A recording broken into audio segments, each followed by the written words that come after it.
Hello everyone, very very good morning. आप सभी को पता है कि यूपी डीएलएड फर्स्ट सेमेस्टर के जो एग्जाम्स हैं वो 27 अक्टूबर से स्टार्ट हो रहे हैं। तो आज की इस वीडियो में हम लोग बात करेंगे कि डीएलएड में 90 से ज़्यादा कैसे परसेंटेज लाएं। आप सभी लोगों को डर भी लग रहा होगा कि कैसे आएंगे इतने परसेंटेज, कहीं हमारा किसी विषय में बैक न लग जाए। तो अगर आपका भी 27 से एग्जाम है फर्स्ट सेमेस्टर का, तो इस वीडियो को जरूर देख लेना। थर्ड सेमेस्टर वालों को तो पता चल गया होगा कि कैसे कॉपी लिखना होता है, क्योंकि ऑलरेडी आप 2 सेमेस्टर दे चुके हैं। तो फर्स्ट सेमेस्टर वाले अच्छे से देखना, थर्ड वाले भी देखना। चलिए वीडियो को स्टार्ट करते हैं। डीएलएड बीएड टेट सीटेट की लेटेस्ट ऑथेंटिक अपडेट पाने के लिए अभी कभी एजुकेशन मिसाइल यूट्यूब चैनल को सब्सक्राइब करके साथ ही बेल आइकन को ऑल पे जरूर से जरूर प्रेस कर लेना, ताकि जो भी अपडेट आए वो अपडेट आपको मिलती रहे हमारे चैनल के माध्यम से। यहाँ पे मैंने कुछ पॉइंट्स रखे हुए हैं, इनको आपको ध्यान रखना है। आप एग्जाम हॉल में जाओगे तो वहां पे कॉपी आपको दी जाएगी। तो कॉपी में सबसे पहले आप जो है दोनों साइड आप जो है पटरी से लाइन खींच लेना अच्छे से। देखिए, कॉपी जितनी सुंदर लिखी रहेगी उतना अच्छा आपको नंबर मिलेगा, ठीक है ना। और प्रश्न भी सही होने चाहिए, केवल सजाने से आपको नंबर नहीं मिलेगा। मतलब आप प्रश्न सही लिख रहे हैं तो थोड़ा सा सजावट रहेगी तो एग्जामिनर जो होता है खुश हो जाता है, अच्छे नंबर आपको फुल मार्क्स दिए जाते हैं, ठीक ना। तो जो आपकी राइटिंग है अब आप उसे बदल नहीं सकते हैं, तो जो आप लिखेंगे वहां पे उसको बस साफ सुथरा लिखिएगा, थोड़ा सा गैप देके लिखिएगा। एक प्रश्न आपका कंप्लीट हो रहा है तो थोड़ा सा लाइन खींच के दूसरा प्रश्न तब स्टार्ट करिए। सबसे पहले कॉपी आपको मिले तो उसमें आप दोनों साइड पटरी की सहायता से आप लाइन खींचिए। उसके बाद सबसे पहले पेपर में जो करने होंगे क्वेश्चंस, आपको बहुविकल्पी प्रश्न करने होंगे, ठीक है ना। तो उसमें एक एक लाइन के उत्तर रहते हैं, 5-5 वर्ड के रहेंगे, 5-5 शब्द के। तो उसमें आपको प्रश्नोत्तर संख्या नंबर 1, प्रश्नोत्तर संख्या नंबर 2, 2-2, 3-3 लाइन छोड़ के आपको जो है 15 प्रश्न डाल देने हैं। अगर 50 नंबर का है तो 25 नंबर वाले में 5 प्रश्न आपको ऑलरेडी डाल देने हैं। जैसे ही पेपर मिले आप उत्तर लिखना शुरू कर दें। तो ये काम आपको पहले से कर लेने हैं। अति लघुत्तरी और लघुत्तरी में आपको प्रश्न पहले से नहीं डालना है कि इतने में मेरा उत्तर आ जाएगा, ऐसी गलती मत करना। नहीं तो सपोज आप मैथ का पेपर कर रहे हो, उसमें सवाल ज्यादा बड़ा हो गया सॉल्व करते करते, तो उसमें फिर गड़बड़ी हो जाती है। तो आप लघुत्तरी और अति लघुत्तरी में प्रश्न संख्या पहले से मत डालना, केवल बहुविकल्पी में प्रश्न संख्या पहले से डालना होगा, ठीक है। तो लिखावट आपकी साफ सुथरा होनी चाहिए, कॉपी को अच्छे से लिखना है। आपको जो है black pen, blue pen, sketch का प्रयोग करना है उसमें, ठीक है। अब यहाँ पे प्रश्न को क्रम से लिखना है आपको। जैसे उसमें 3 टाइप के प्रश्न पूछे जाएंगे, एक आपका बहुविकल्पी रहेगा, एक आपका जो है अति लघुत्तरी रहेगा, एक आपका जो है लघुत्तरी रहेगा। तो सबसे पहले आपको बहुविकल्पी प्रश्न करने हैं, फिर आपको अति लघुत्तरी करने हैं, फिर आपको लघुत्तरी करने हैं। सीरियल से, क्रम से आपको लिखना है। ये नहीं कि आपको लघुत्तरी के प्रश्न आ रहे हैं तो आप लघुत्तरी पहले कर लिए फिर आप अति लघुत्तरी कर रहे हो, सब उल्टा कर दिए। तो पेपर के हिसाब से आपको चलना है, ताकि एग्जामिनर को कॉपी चेक करने में कोई प्रॉब्लम ना हो, ठीक है ना। तो क्रम से सारे प्रश्नों को करना है, और यहां पे प्रश्न को छोड़ना नहीं है, ठीक है ना। जितने भी प्रश्न पेपर में आ रहे हैं आपको सारे अटेम्प्ट करने हैं, ठीक है ना।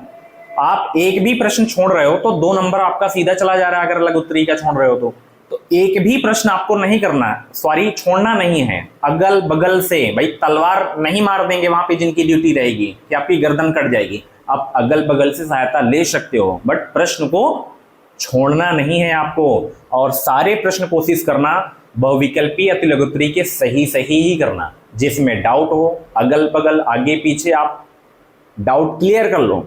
भाई सपोर्टिव होते हैं सब लोग एक दूसरे से पूछते हैं, आप भी पूछना, ठीक है ना। इसमें शर्म मत करना, ठीक है ना। तो पूछना, जो भी ना आए अगल बगल से आप पूछ सकते हो। और कोशिश करना कि अति लघुत्तरी बहुविकल्पी के सारे प्रश्न आपके सही होने चाहिए। होता ये है, जैसे बहुविकल्पी अति लघुत्तरी की आप प्रश्न कर रहे हो और उसमें ही ज्यादा प्रश्न आपके गलत हो गए, और लघुत्तरी में जिसमें ज्यादा नंबर मिलते हैं और उसमें आप कितना भी सही लिख दो नंबर आपको नहीं मिलेगा। एग्जामिनर सोचेगा कि जब इसके एक नंबर के प्रश्न गलत हो रहे हैं तो ये 2-2 नंबर के प्रश्न कैसे सही कर लेगा। तो अति लघुत्तरी बहुविकल्पी प्रश्न आपके सही हुए, लघुत्तरी में आप लिख दिए तो आपको नंबर मिल जाएगा। इसी तरीके से परसेंटेज बनता है। परसेंटेज किन बच्चों का डाउन होता है? जो प्रश्न छोड़ के आते हैं। तो प्रश्न आपको नहीं छोड़ने हैं। जो भी सीरीज आप लिए हैं, मैं ये नहीं कहूंगा कि आप ये सीरीज ले लो, ये सीरीज ले लो। कोई भी सीरीज अभी तक आप लिए हो, जिसे आप पढ़ते चले आ रहे हो, सिर्फ उसी को पढ़ लो। जितने भी उसमें अतिलघुत्री बहुविकल्पी में प्रश्न दिए गए हैं, सारे घोल के पी जाओ, रट डालो क्वेश्चन, ठीक है ना। और जितने भी प्रीवियस ईयर के क्वेश्चन हैं, उनको तो छोड़ना ही मत। और मैराथन देखना बंद कर दो। 20 क्वेश्चन आप 2 घंटे में कर रहे हो, मत करो। समय बर्बाद अपना मत करो। खुद से सेल्फ स्टडी करो भाई। जितने भी मैराथन में पढ़ाते हैं क्वेश्चन, वो सब सीरीज के ही कॉपी पेस्ट करते हैं। तो खुद से करिए, कॉन्फिडेंस बढ़ेगा आपका। यूट्यूब के चक्कर में रहोगे, मैराथन देखोगे, भाई मैं मना नहीं कर रहा हूं कि आप यूट्यूब से पढ़िए। समय आपका कम लग रहा है, अच्छी चीजें मिल रही हैं, आप देखिए, मैं आपको मना नहीं कर रहा हूं। समय ज्यादा लग रहा है, कंटेंट आपको कम मिल रहा है, तो दूर हो जाइए, दूरी बना लीजिए मैराथन से, ठीक है ना।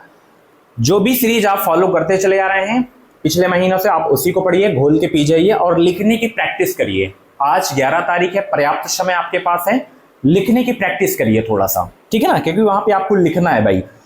जो भी समय बचा है, कमजोर विषय में ज्यादा से ज्यादा फोकस करें। जैसे बैक जो लगता है, किन विषयों में लगता है? संस्कृत में लगता है और मैथ में लगता है, कंप्यूटर में भी लगता है। तो इन विषयों में ज्यादा से ज्यादा समय दें आप लोग, ठीक है ना। मैथ तो चलिए बहुत सारे बच्चों का कमजोर होता है, अगल बगल से काम चला लेंगे। बाकी सब्जेक्ट आप खुद से सही किए रहोगे तो सही रहेगा। आप अपने से करोगे कि हाँ ये प्रश्न आपका सही है, मेरा सही प्रश्न है, तो कॉन्फिडेंस रहता है। आप दूसरे से पूछ रहे हो, आपको पता नहीं वो सही बता रहा है या गलत बता रहा है, हालांकि कोई गलत नहीं बताता है। अब वो भी दूसरा ही प्रश्न किया हो, उत्तर उसको भी ना मालूम हो, ऐसे ही अंदाज के लिख दिया हो प्रश्न, ठीक है ना। तो खुद से तैयारी करके जाएं, किसी दूसरे के भरोसे पे आप मत जाइएगा। कुछ इस तरीके से अगर आप कॉपियां लिखते हैं, ऐसे तैयारी करके जाते हैं, तो आपका परसेंटेज 90 से नीचे नहीं आएगा। ये मैं लिख के दे रहा हूं। अगर आपकी राइटिंग सही रहे, प्रश्न नहीं छूटा, तो 90 से नीचे तो आपका परसेंटेज नहीं आएगा। डरिए मत, परसेंटेज अच्छा आएगा, बैक नहीं लगेगा, ठीक है ना। कोशिश करना, जो मैथ संस्कृत सब्जेक्ट होता है ना, इसमें ज्यादा से ज्यादा आप प्रश्नों को करना, सही करना कोशिश करना, ठीक है ना। ये मत देखना कि मेरे अगल बगल वाला कर रहा है कि मैं उसमें से ही कर डालूं, क्या पता वही गलत लिख रहा हूं, ठीक है ना। तो थोड़ा सा एक्टिव होके प्रश्नों को करिएगा, ठीक है ना। तो ये इंफॉर्मेशन आपको देनी थी। ऐसे ही आपको कॉपी लिखना है और एग्जाम आपके 27 से स्टार्ट हो रहे हैं, तैयारी करते रहिए। Thank you so much, bye bye, take care. Video को लाइक शेयर जरूर कर देना।